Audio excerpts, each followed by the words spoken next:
The more over here at HTM Sports.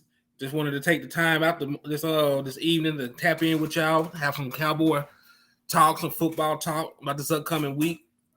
I appreciate everybody for tapping in with me. So before we even get into this, man, I need y'all to like and subscribe to the page. If you're on YouTube, it's HTM Sports. Just go ahead and subscribe. We're up here trying to get to 1,000 subscribers so we get this thing monetized. So, that's my goal over the next couple of months, try to get my subscribers up. So give it a like, a share, a subscribe if you can. Facebook, it is Henny the More. So just like the page, share the content, and I deeply appreciate it. So, I'll give it some time so everybody can file in, get in here with me. Then, we'll get into this content. We'll talk about the Washington, whatever they is, Commanders, condoms, whatever they is. We'll talk about them. We'll talk about playoff seeding. We'll talk about who we should rest players, what we should do with possible playoff opponents. The usual stuff. But before I get too deep off into this, man, I would like to take this time to send my support and prayers out to DeMar Hamlin. It was a crazy thing that we witnessed, seeing that young man go to cardiac arrest on the field. Pray he gets to feeling better, gets to get healed. Pray that the Lord touch him. So, moments like that just make you realize, how fleeting life can be. To enjoy and, just embrace the people around you, man. You never know. Like he was making a play and then his heart was just stopped, on a routine play. So you never really know what happens. So, yeah, just want to take the time out and wish him well. And let's see who's all in here with us. We done went through the start of the show. Let's see who's all in here. Let's see. Okay. All right. So as y'all know, I'm guessing everything's still the same. They haven't announced anything. So we played the Commanders coming up this upcoming game. And there's a lot of things that we can take away from this game. Not so much for the Commanders. Their season is over. They're going to start a rookie quarterback. They seen Carson Wentz come out there, play horrible. They brought Wentz in to be their bridge quarterback to try to give them the best chance to reach the playoffs. He got hurt and played bad, so he got sideline for Heineke. Heineke did a little bit better, had him more competitive. He still wasn't the answer. They benched him, went back to Wentz. He rewarded him by going out there throwing 3 interceptions and throwing the game away when they had a chance to reach the playoffs. So, their season's over now because they didn't win last week. And, they're just going to take a look at the young guy. They're going to start a rookie quarterback by the name of Sam Howell. I'm going to pull up his metrics, see what he did, where he's from. I don't really know the boy. Let's see. Sam Howell. So we can do research while we're online together.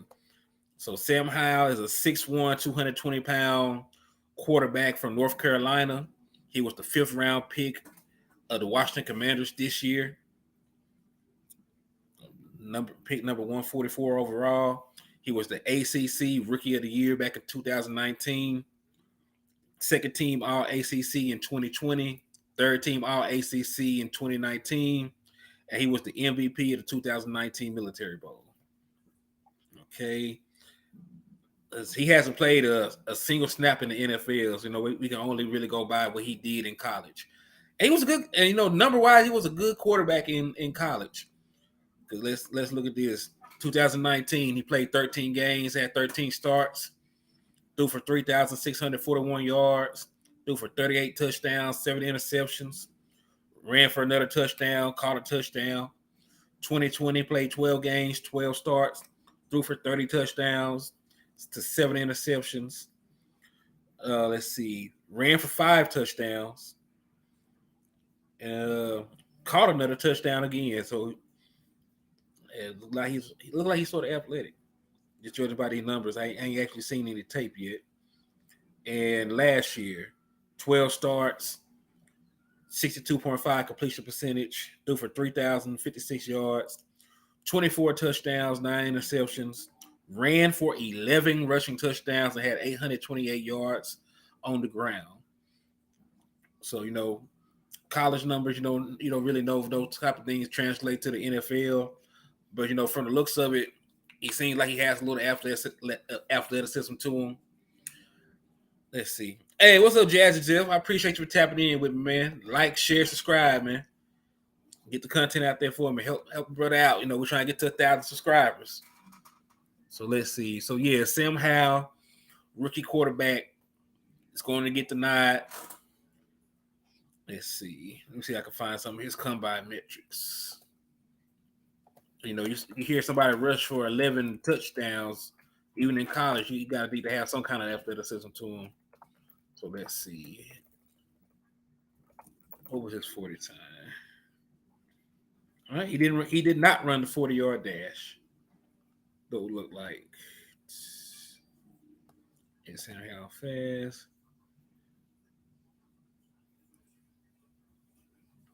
Okay. I don't think it's much to worry about with him. Nelly Rogers, hey, I appreciate you for tapping in with me. So yeah, so their season's over. They're just trying to get a look at the young guy. They already know that Carson Wentz is not the guy. They already know that Taylor Heineke is not the guy. They gave Heineke his chance to start. He did not come through for them. He did not get them to the playoffs at either point. So I don't see either one of these guys being in Washington much longer. So they're gonna see what they got of Sam Howell. Truth be told, I still think that they'll probably go out and draft another quarterback in this upcoming draft. I'm not really sure this is a great quarterback draft, but if we're being honest, there is really no reason for them to win this game. They can't get into the playoffs, and winning this game, it only hurts their draft position. So I don't really think they want to go out there and compete the full 40 minutes. This is a game that means a lot to the Cowboys, but it really doesn't mean anything to the Commanders. If anything, the Cowboys are locked in. The worst case scenario is the Cowboys going to be the 5th seed in the playoffs. So they cannot even hurt the Cowboys. They can't even play spoiler. So they really have nothing to earn the game by winning this game. So I don't really see them coming out there, just giving their best effort. I think they're going to call plays to see what they got in the young quarterback. See they can establish a rhythm with him. See they can get some positive game tape on him for evaluation purposes going forward. But yeah, man, it's probably disappointing for Washington too because they were in the playoff race for most of the year, and it came crumbling down.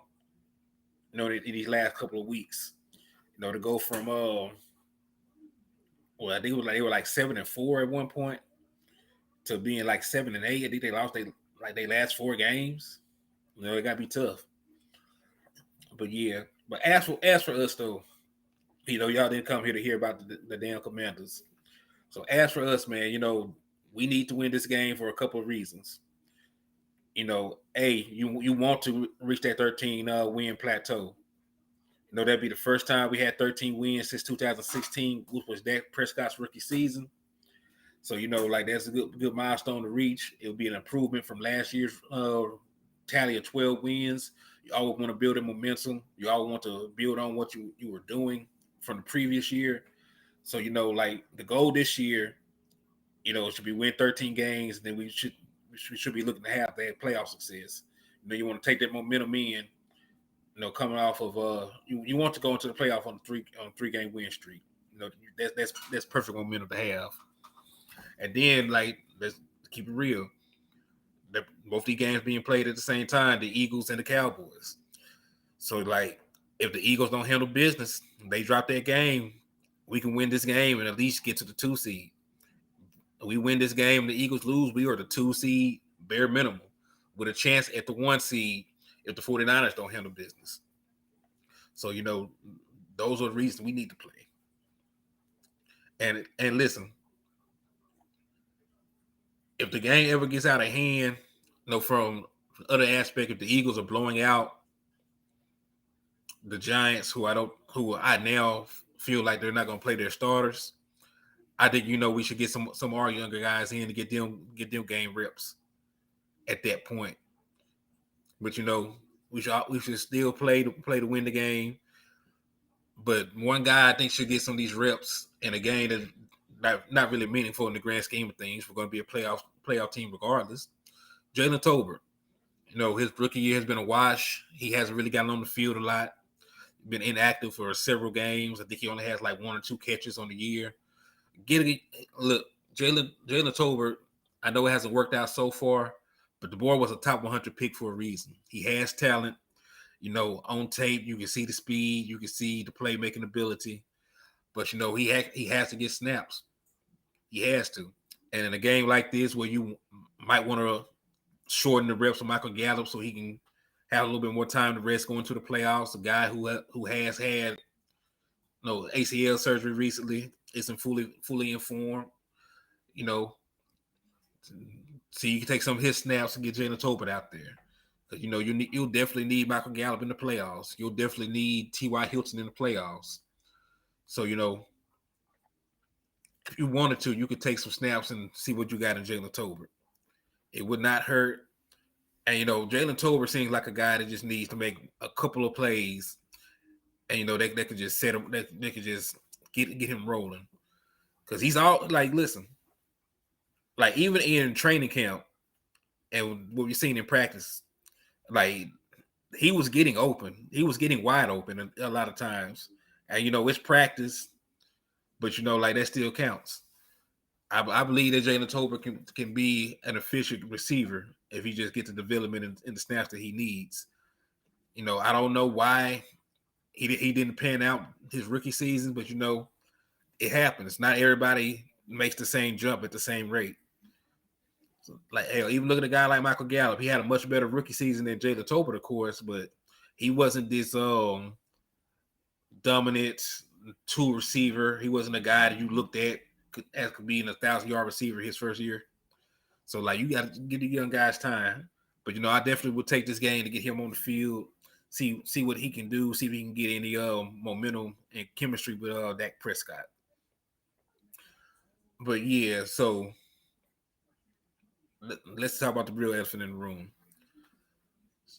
Mathematically, the odds of us winning the division are very slim. Just because we need the Eagles to lose in a game that they're favored in by 14.5 points. Vegas really doesn't think the Giants are going to play, regardless of what the coach said. He said it right fresh off of a game. Emotions are high. Looking forward to the future. They're already thin. So, like, there really is nothing to gain by the Giants playing any of their guys.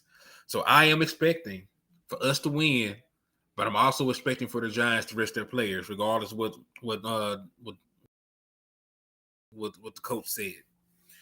So, I am looking at Tampa Bay right now. It's who mathematically we will most likely play. That's the opponent we have the greatest odds of meeting in the postseason right now. Until something changes, that's what I'm going with. And when you think about a team like Tampa Bay, I think we're the better team. I know what happened the first time that we played week 1, but neither one of these teams are the same teams. Because since then, they have not been good in the run game. I think they had one of their best rushing performances of the year against the Dallas Cowboys. That has not been the case so far, the rest of the year. I don't think Leonard Fournette had another 100-yard game this entire season after that. And then when you look at how Tom Brady has been playing outside of the last game, he has not looked like Tom Brady. That offensive line has not held up and protected him well. That defense has taken a step back from when they were in the championship. So, this is a team that we can beat. On paper, we are the better team. Because, look, you can say they have Julio Jones. Julio Jones has been hopping with a knee injury all year. He has had a chronic knee injury all year that has slowed him down. Mike Evans is Mike Evans. But, when you look at guys like Chris Godwin, because Chris Godwin hasn't had his typical season. Let's say Chris Godwin hasn't produced at the rate that Chris Godwin usually produces. So, I feel comfortable playing Tampa Bay Buccaneers. I really do. Especially going on the road. Because, listen, last time we went to Tampa Bay, Dak Prescott had one of his best career games. And, CD Lamb right now is a better receiver than he was then. You know, we taking steps to do what we needed to do to improve as a team. So I trust us, you know, in these situations to go out there and win. I know it's Tom Brady, but you know, if we want to get to where we want to get, we're gonna have to beat that guy eventually. We're gonna have to beat. Listen, we're gonna have to go on the road more than likely and beat 4 good teams if we want to win a Super Bowl. Everybody talking about winning a Super Bowl, you can't duck no smoke. You're gonna have to play who you got to play. So listen, you might have to play Tom Brady. You might have to go and play the 49ers. You're probably gonna have to play Philly again. And then, you know, you're probably gonna have to play, if you make it all the way to the Super Bowl, you're gonna have to play the Chiefs or the Bills or the Bengals. You're gonna have to play these top teams to win a Super Bowl. So we're being honest. Like, it is what it is. Whether we play them now or down the line or draw another team, we're gonna have to go out here and perform against elite teams if we want to win a Super Bowl. Like, none of this stuff comes easy. That is why, you know, that's why there are almost a dozen teams that do not have Super Bowl in their existence. This stuff is not easy to do. You know, that's why there are multiple teams that have one or, you know, or two. Like, winning Super Bowls is not an easy thing. So, you know, like, this is gonna be a daunting task no matter what we're going to do. I would love to play Philly again. I would love to play Philly again too. Because you know what? History says if we have Dak Prescott, we're gonna beat the Philadelphia Eagles. That's what history says. Like, people always make these excuses like this game don't count, that game don't count, this person didn't play. Listen, in an 11-game sample size, if somebody wins 8 times, you know, that is damn good. That is damn good. Dak Prescott has won 8 games against the Philadelphia Eagles as the starting quarterback. He had some of his best games against the Philadelphia Eagles. Maybe not in totality, but he's been clutch. Like, think about the multiple game-winning drives that he had against the Eagles. 2016 overtime game, led a game-winning drive to a touchdown to Jason Witten to end the game. 2018, the Amari Cooper deflection. You know, Dak Prescott had some memorable moments against the Eagles. So, you know, like, I don't really fear the Eagles. And to be honest with you, I don't even think the Eagles are going to win their first matchup. They're a team that's backed their way into the playoffs. They have numerous injuries on both sides of the ball. Even with Jalen Hurts back, he's going to be dealing with a shoulder injury. He's not going to be the same player he was. You know, and listen, that's not even me being a hater, but I do hate the Eagles. But just know, just as a football fan in general, just looking at the Eagles as they're constructed right now, they got a lot of injuries they need to overcome. They have a lot of injuries they need to overcome. So we'll see. You know, I could be wrong, but you know, it's not looking like they're gonna be there. But yeah, I don't think there's a team that we don't match up well against though in the playoffs if we're being cool. Because our strength is running the ball, and majority of these teams are not top tier run defenses. The Eagles are middle of the pack. The Bucks are middle of the pack in run defense. And you look at the Packers who could get in. They're one of the worst teams against the run. The Detroit Lions who possibly could get in are the worst teams against the run. Seattle Seahawks have a chance to get in. They're one of the worst teams against the run. The Minnesota Vikings, they have one of the worst defenses in all of football. Not even just the run defense. They have one of the worst defenses statistically in football. So, you know, the only team that actually has a solid run defense in the NFC is the 49ers. And there's no way we could play them in the first round anyway.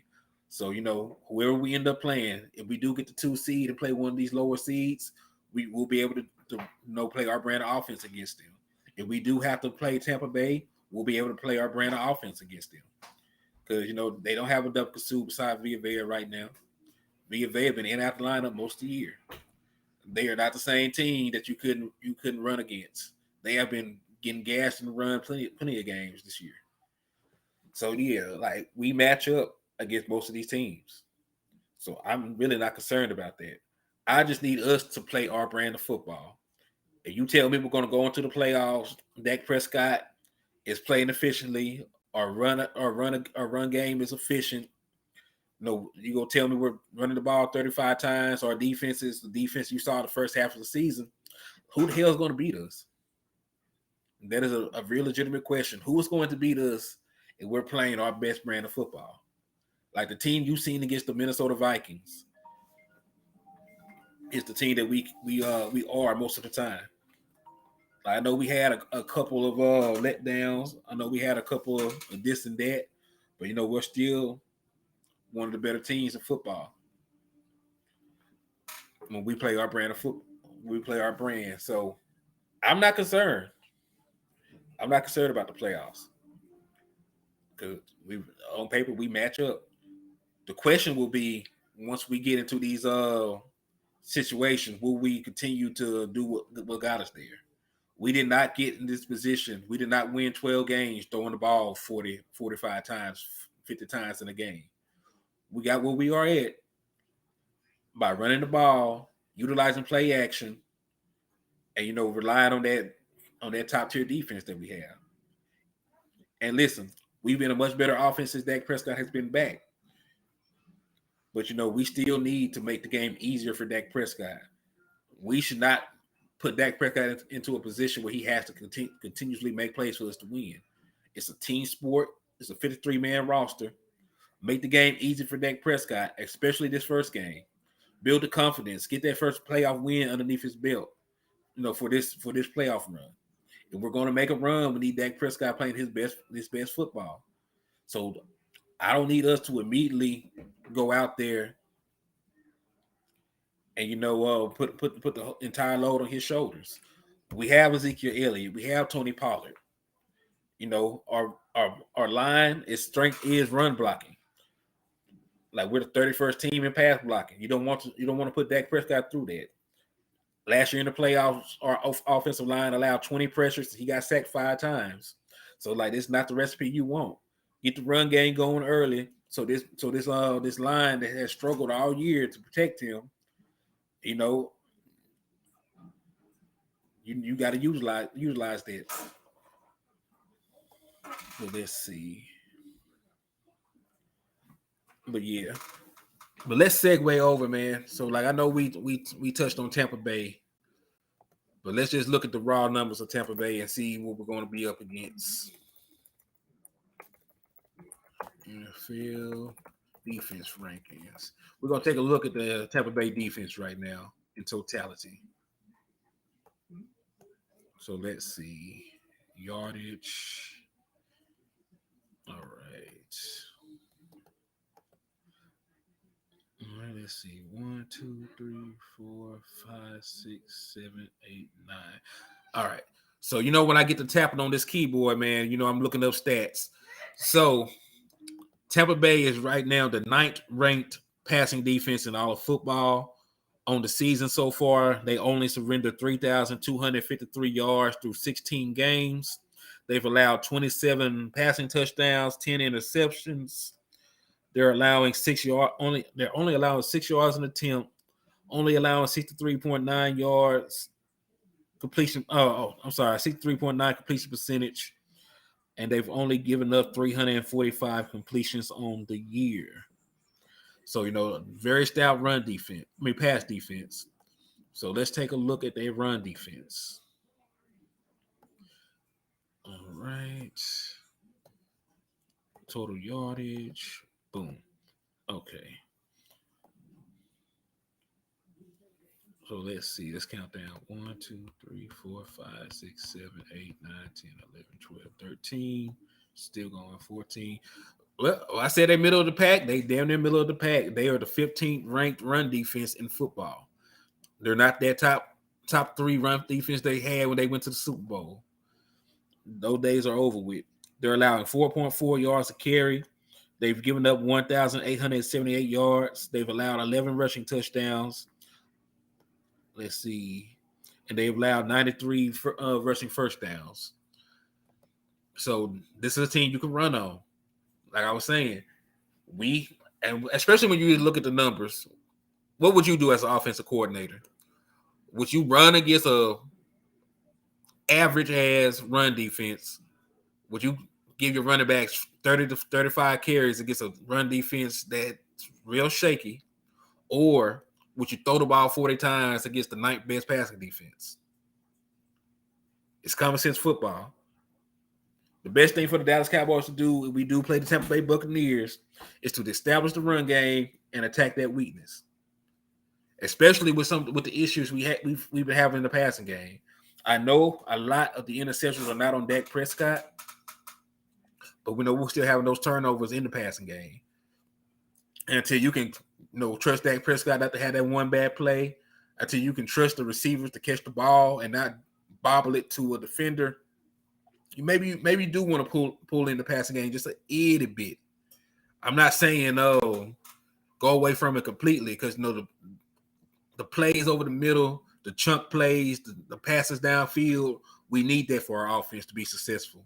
You can't have a run-heavy offense and marry it, with a short passing game. Like you're running the ball, setting up play action. You're earning the right to take those shots, and you're already pulling up the defense. You already have guys sitting in the box when you're running the amount of times that we're running the ball. So you can't then, with everybody in the box sitting on routes, throw these little 5 to 6 yard passes. You're gonna have to, try to get behind the defense at that point. So yes, I do think we still need to take shots. I do think we still need chunk plays, but we need to be smart with our play calling. You know what I mean? If a team struggles against the run, you should run it down their throats. All right, I'm always about matchup football. I'm always about using analytics to your advantage when game planning. I'm about all that. But it's just common sense football to attack a team that has a weakness like that. If you can't stop the run, why would I stop running the ball? So let's see. So we just talked about their defense a little bit. Let's see their offense. Let's take a look at the Tampa Bay offense real quick. Bear with me. Get everything pulled up, and we'll see what they got for us here. All right, we're going to take a look at that passing offense first. So let's see. Well, yard-wise, they are a good passing offense. See, they're third in passing yards. But not really high on passing touchdowns. So they're third in passing yardage, but 1, 2, 3, 4, 5, 6, 7, 8, 9, 10, 11, 12, 13. But they're only 13th in passing touchdowns. So they're getting a lot of yardage, but they're not getting a lot of scores when they throw the ball. And that has been one of the Achilles heels of this team all year. Tom Brady is not having the usual Tom Brady season. I can't think of the last time when Tom Brady threw this few touchdowns in a year. I do have to go back to when he first became a starter in New England to even see something resembling that. And let's take a look at this run offense statistics. Boom, boom. All right, yardage. Okay. Well, the good news about them, they are the worst rushing offense in football. They are the worst rushing offense in football. They only have 1,222 yards on the season. They've only rushed for 5 rushing touchdowns, only getting 3.3 yards a carry, and their season long in a rush is 35. They are not a great run team. So this is actually a better matchup than I thought. I know they had success that first game of the season before we had our identity on either side of the ball. But hear me out. We should have Hankins back for this game. We should have Leighton Vander Esch back for this game. Our run defense is much better when Hankins is in there, and he was not there for that first game. And then when you think about it, their weakness is our weakness. Because we can't stop the run, but they ain't good at running the ball. So that is a much better matchup than I expect. Because when you think about our pass defense, we have one of the better pass defenses in football, even with the injuries. Like, if you're going to drop back and throw the ball against the Dallas Cowboys 40 times, you're probably going to lose the game. Because we still got Michael Parsons. We still have DeMarcus Lawrence, Dante Fowler, Sam Williams, all these guys that can, apply pressure to the quarterback and get sacks and disrupt their passing game. So, especially with the way that the Tampa Bay offensive line has been playing as of late, especially due to the injuries. There's no guarantee that Tristan Wirfs will be back in time for the playoff game. He's practicing, but he still won't. Even if he is back, he won't be at full strength. Jensen might be back. He might not be back at full strength. So, this is an offensive line coming into the year that was already compromised. So, if their game plan is to drop back and throw the ball 40 times against us, they would lose. And if we have Hankins, we have these extra horses that we can utilize to slow down that running game. It's already non-existent. I like our chances. I like our chances. Because, if we're being honest, we probably need to stay right where we're at. Because out of all these teams, there might be some teams with worse run defenses that we can attack. But, all these other teams have some semblance of a run game. The Green Bay Packers, if we were to get the 2 seed, they're a great run team. They run the ball very well, and that was the reason that they beat us. That's the reason that they were able to beat us. They ran for over 200 yards against us. So, we match up better against a Tampa Bay than we do a Green Bay. So, just from that standpoint, I probably would just sit there at the 5 spot if I had to. If my choices were between getting Tom Brady right now with the way he's playing with that team or getting Aaron Rodgers, I would probably get Tom Brady. I'll be honest with you. Because that's a team that's been struggling. They won their last game, but they win a dogfight with Carolina. And Carolina's is not a very good team. Like the Buccaneers have backed their way into the playoffs at this point. They have not been playing good football outside of what you've seen last week. So just going off recency bias, I guess, give me Tampa Bay right now. Because listen, we can exploit them and they cannot exploit us. That is the best thing to do. Let's see. Any questions though? I'm just sitting up here rambling about my playoff preferences. I know y'all got some things y'all want to talk about. I see y'all in here to chat with me. I'm gonna say again, like, share, subscribe. I appreciate y'all for y'all time. Let's keep it going. So, hey, any questions y'all have, go ahead and put them in the comment box. I'm gonna take this time out the show to talk to y'all since y'all taking the time out y'all day to watch the show. So I'm gonna give back since y'all giving me the time. So put your questions in and we'll see what's up. Questions.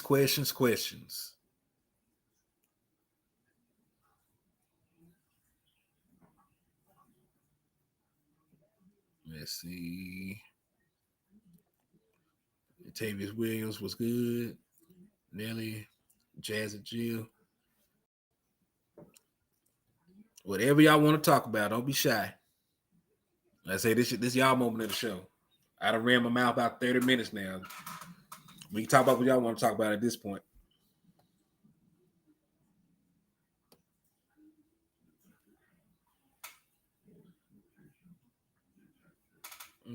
No questions. All right, it's all good. So I touched on Tampa Bay already, who was our most likely playoff opponent. So now I'm going to touch on Green Bay, who y'all know I don't really want to play. I really don't want to play Green Bay, man. Just off of our luck against Aaron Rodgers in the playoffs before. He beat us in 2014 in the Dez Carter game. He beat us in 2016 in Dak Prescott rookie year. So two of our last 4 playoff losses have been against Aaron Rodgers. And then hell, we have not beaten Aaron Rodgers since 2016. This is a guy we have not beaten in 7 years. But that's neither here nor there. Let's take a look. Let's look at the deep numbers on this. Passing yards. All right, so this is going to be for their offense. This is going to be offensive rankings. We're going to look at their passing offense where they stack up. Let's see, where the hell is Green Bay? There they go, right underneath the Broncos. 32, 31, 30, 29, 28, 27, 26, 25, 24, 23, 22, 21, 20. All right, so they are the 19th ranked passing offense in football. They have 3,000. I'm getting old in my eyes, man. They have 3,685 yards on the season. They've thrown for 26 passing touchdowns. They're averaging 6.9 yards an attempt, 64.7 completion percentage on the year. Not bad. Definitely not the gaudy numbers they're used to putting up, but they have a decent passing offense so far. Let's take a look at their run offense though. That's the thing that scares me. Because remember, when we get put out the playoffs, it's not by a quarterback playing well. It's usually not by a quarterback playing well. Last year, the 49ers ran all over us for 169 yards. 2018, we went home because we gave up almost 300 yards on the ground. We gave up 200-yard rushers. So, like when we get into talk about these teams with these good rushing offenses, those are who worry me the most. So let's see. All right, Green Bay. Found them. 1, 2, 3, 4, 5, 6, 7, 8, 9, 10, 11, 12, 13. They are the 13th ranked rushing offense. They have 4.6. They get 4.7 yards a carry. Have 12 rushing touchdowns. And let's see. Looks like they have 10 runs of 20 plus and one run of 40 plus on the season, with a long of 46. They've rushed for 110 first downs on the year. And remember, this is the same team that ran for over 200 yards against us the last time that we played them. So no, that's not the team that I really want to play. Just looking at the raw numbers, because you think about, they have a run game. They have Aaron Rodgers, a quarterback we have not consistently beat. And I get it, we have never beaten Tom Brady, but we hardly played Tom Brady. We play Aaron Rodgers a hell of a lot more, and he's beating the hell out of us most times. Outside of that 2016 regular season game, when we went to Lambeau Field and won, we have not had much success against Aaron Rodgers. Even when we have great games, he finds a way to come out and beat us in the end. So like that's one of the things I don't want. I do not want to play Aaron Rodgers. And I know what I said about Duck and Smoke, but if I had a preference about a team I think we match up better against, I think it is Tampa Bay, who has the older, less mobile quarterback, who has the aging roster, who has offensive line issues, who have issues running the ball, who have a compromised secondary. Like, everything is saying that we should be welcoming this matchup against the Tampa Bay Buccaneers. Everything is saying we should be welcoming that. But you never know. Football games ain't played on paper either, though. I will say that much. They're not played on paper just because the stats say this and that doesn't mean that's how it's going to work. In between the line when the boys strap up. So you never know. So we'll see. We'll see what happens. But hey, I don't have much time to really get into it with y'all. Gave y'all about 39 minutes. I sat stay here about 40, so that's about it. So I'm gonna try, man. I live a very hectic life. There ain't gonna be no set time for me to go, but I'm gonna try to go live each and every day, give y'all some Cowboys content. So I appreciate y'all for tapping in. It's your boy Henny DeMoy at HTM Sports, and I appreciate y'all for y'all time. I'll get at y'all. Peace.